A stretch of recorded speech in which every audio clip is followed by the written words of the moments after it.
Hai, kembali lagi bersama aku Naim. Dan hari ini dalam Vocab Review kita nak review telefon terbaru daripada Realme, iaitu Realme X50 Pro 5G. So kalau korang nak tahu apa dari dalam kotak Realme X50 Pro 5G ni, jom kita buka kotak dan kita review phone ni bersama aku.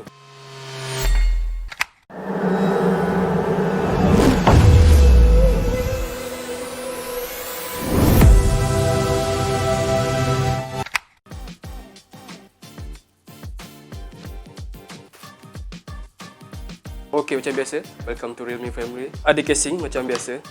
Selain daripada manual, ada quick guide, ada guide lagi satu, dan ini dia phone-nya.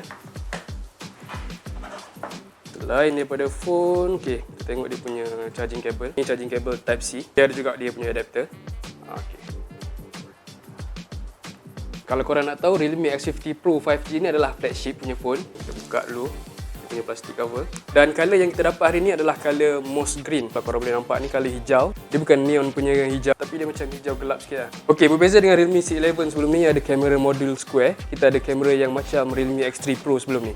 Sama je, panjang ke atas macam ni. Untuk Realme X50 Pro kali ni, skrin dia bersaiz 6.4 inci dan screen to body ratio dia pula 92%. Macam korang boleh nampak dekat sini. Tapi bezel dia memang sangat nipis dan hanya ada kamera dua dekat sini. Dan skrin ni juga datang dengan Corning Gorilla Glass 5. So basically kalau korang terjatuh ke, terempap sikit ke, aku rasa tak ada masalah. Sebab Corning Gorilla memang terkenal dengan ketahanan dia. Dan dekat tepi ni dia ada power button dan dekat tepi ni juga ada on and off. Oh, ni hanya satu slot dia. Dia untuk SIM saja. Bukan untuk sekali dengan memory. So memory kau pakai yang internal punya memory. Okey, sama macam telefon pintar sekarang yang memang dah tak sediakan audio jack. Phone ni juga tak ada audio jack. So basically kalau korang nak dengar lagu ke, nak layan movie ke, korang kena pakai wireless earbuds. Dan dia ada dia punya charging port sini. Type C punya charging port dan ada speaker kat tepi. Okey, Realme X50 Pro kali ni juga didatangkan dengan Super Dark Charging. Super Dark Charging ni kalau korang nak tahu adalah pengecasan pantas. First kali aku nak bagi tahu bateri Realme X50 Pro ni sebesar 4200 mAh. Tetapi dengan Super Dark Charge ni, korang hanya boleh charge penuh mengambil masa selama 35 minit saja untuk korang charge full. Manakala untuk dapatkan 65%, korang hanya perlukan 20 minit saja. So basically kalau korang rushing nak keluar ke, nak pergi mana-mana, sebelum mandi korang charge dulu phone dan korang dah lepas mandi dalam 15-20 minit korang dah ada 65%. Dan kalau dah ada bateri tadi, korang mungkin boleh capai 100% charging. Itu saja untuk first impression. Dan kita nak turn on phone ni, kita nak tengok apa ada kat dalam. Dia punya spek, dia punya kamera semua macam mana. Jom. Korang nak tahu juga, phone Realme X50 Pro 5G ni digunakan skrin daripada Samsung, iaitu Samsung Super AMOLED display dengan kadar refresh rate setinggi 90Hz. So basically kalau korang yang main game ke apa memang tak ada masalah. Dengan Samsung AMOLED dengan color yang lagi vibrant dan kadar refresh rate 90Hz, aku rasa memang phone ni terbaik untuk korang. Dan kalau korang nak nampak bezel dia tadi, bila kita turn on, okey, korang boleh nampak. Okey, screen to body ratio dia 92%. So basically korang akan dapat full view phone korang kalau tengah layan YouTube ke, tengah main game. So dia memang bezel dia memang nipis dekat sini. Okey, selain daripada pakai AMOLED dengan 90Hz display tadi, phone ni juga datang dengan in-display fingerprint scan. Okey, so kita nak try dia punya fingerprint scan. Okey, jom kita tengok. Kita letak phone ni. Memang laju. Sebab Realme claim dia punya fingerprint display ni hanya makan masa selama 0.27 saat. So korang letak je fingerprint terus terbuka.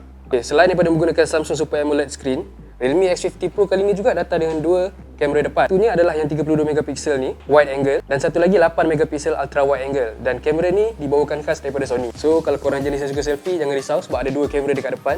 Nak selfie banyak-banyak pun boleh, tak ada masalah. Okey, macam banyak kan dia punya kamera dekat belakang ni, sampai ada 4. Tapi jangan risau, aku bagi tahu satu-satu apa fungsi kamera yang ada dekat belakang ni. Okey, yang pertama sekali ada 12 megapiksel telephoto lens. Dan korang boleh zoom sehingga 20 kali. So basically memang jauh, 20 kali zoom. Yang kedua ni pula adalah dia punya main camera yang bersaiz 64 megapiksel dan dia juga ada 1 plus 1.7 inch sensor size. Dan kamera yang ketiga ni pula adalah 8 megapiksel ultra wide angle dan macro lens. Dan paling bawah sekali ni BMW portrait lens. So kalau korang jenis suka ambil gambar yang bokeh, boleh gunakan kamera ni, tak ada masalah. Sampai ada 4 dekat belakang dan 2 dekat depan. Aku rasa complete lah dia punya kamera. So korang tak perlu risau kalau nak buat fotografi ke nak buat videografi. Settle bab kamera, kita nak move on ke dia punya specs pula. Apa yang datang dengan Realme X50 Pro ni. Dan jom kita tengok dekat setting. Kalau korang nak tahu Realme X50 Pro ni pakai prosesor apa, korang akan terkejut bila aku bagi tahu dia punya spek sekejap lagi. Okey, untuk RAM saja dia pakai 12GB RAM. Manakala untuk prosesor dia pula, dia pakai Qualcomm Snapdragon 865 octa core.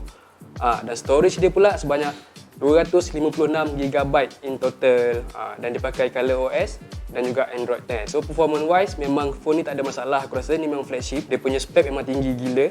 Okey, selain specs dia yang padu tadi, apa yang membezakan Realme X50 Pro 5G ni dengan phone flagship yang lain adalah dia datang dengan 5G kalau korang nak tahu dia punya connection. So basically kalau korang pergi mana-mana negara yang ada connection 5G, dia akan auto detect dan korang boleh connect gunakan 5G. Dan korang boleh tengok dekat sini dia punya speed test yang dibekalkan oleh Realme menggunakan 5G punya connection. Berapa laju dia punya connection. Okey, macam anda lihat kita punya video dekat sini, boleh nampak memang laju compare dengan 4G yang kita guna sekarang. So basically korang boleh dapatkan phone ni memang untuk prepare untuk 5G punya connection nanti. Realme X50 Pro ni juga kali ni datang dengan dual speaker. Kalau korang nak tahu, dekat bawah ni satu, dekat atas ni satu.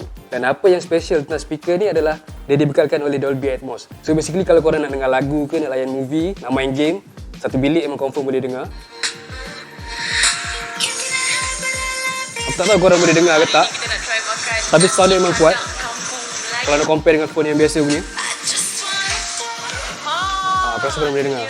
So itu saja untuk dia punya sound review, memang clear dan kuat. Okey, kita dah cerita semua dia punya spek, kita dah tengok dia punya screen apa semua, kamera, bateri. So aku rasa itu saja untuk full review Realme X50 Pro. Dan kalau korang berminat dapatkan phone 5G ni, korang boleh dapatkan dekat mana-mana dealer dengan harga yang dekat bawah ni.